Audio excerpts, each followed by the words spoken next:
Hola Ferran, què tal? Bon dia per alguna cosa, estem dient bon dia per educació, però quina catàstrofe, això té una magnitud històrica que no coneixíem i que ens retrotrau a les pantanades i les riuades dels anys 80, no? Si anem a les dades de víctimes mortals, aquest episodi és pitjor que el 82.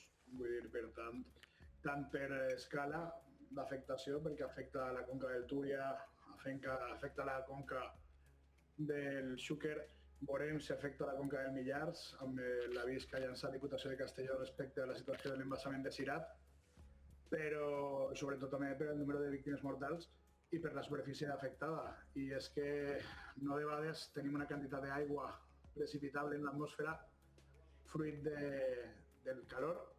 La gent no acaba d'entendre que quanta més calor fa, més aigua precipitable hi ha a l'atmosfera, i això se manifesta en els episodis que hem vist en una dana que efectivament ha sigut històrica.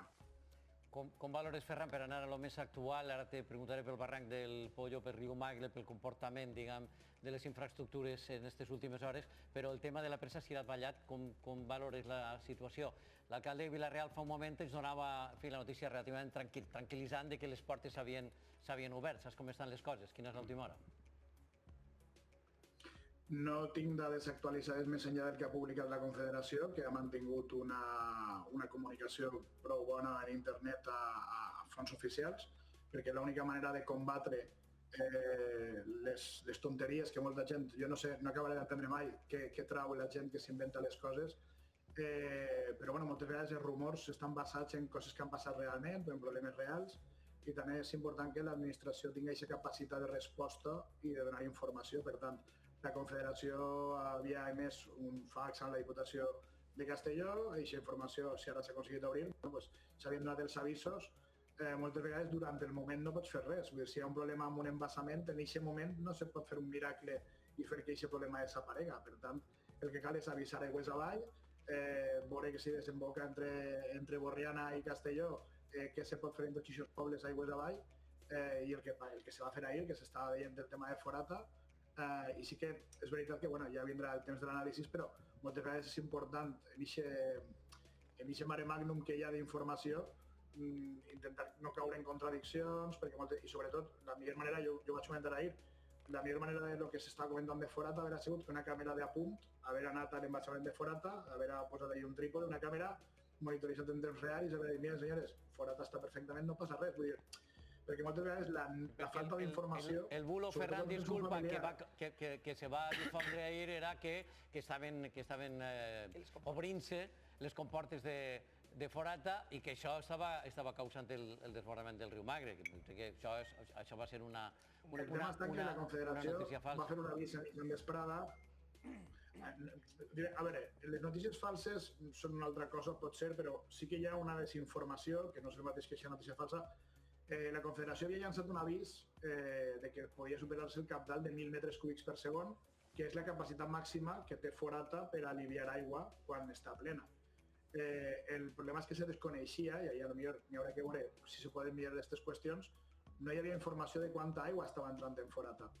Però si tu mires les dades de la Confederació del dilluns, tenia 5 hectòmetres cúbics i ell tenia 37 hectòmetres cúbics, evidentment s'havia omplit a una velocitat brutal, i sí que hi havia hagut una sèrie d'informacions de fonts oficials que parlaven de risc en Forata i de possibles afeccions i tal, i havia activat un pla de pressa. Per tant, n'hi haurà que analitzar. De totes maneres, a mi sempre m'agrada, quan hi ha emergències en curs, no és el moment de fer valoracions, és el moment d'atendre les persones que estan vivint situacions dramàtiques, és el moment de fer cas al que recomana l'administració i quedar-se a casa, i és el moment de ser part de la solució i no del problema. I tant, Ferran.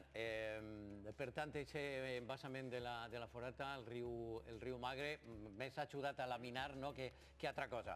Explica'ns el comportament del riu Magre, perquè ha tingut aquests desbordaments en aquests punts, són més de 100 quilòmetres de riu fins al Algemesí, i explica'm quin ha sigut el comportament per a que entenguem una miqueta la situació de la dana i com afecta els cabals dels rius o dels barrancs, com el barranc del Pollo.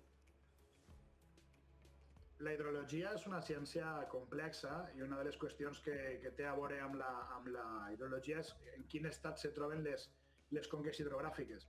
N'hi ha que veure quina vegetació tenen, n'hi ha que veure la quantitat d'aigua que ha caigut, que no és normal. La quantitat d'aigua ha desbordat totes les previsions i, de fet, hem passat en menys de 24 hores d'una alerta groga a una taronja, a una roja, als avisos en els mòbils i als rius fora dels seus caixers, per una qüestió de que la situació ha desbordat les previsions, que és quan se produeixen les grans emergències.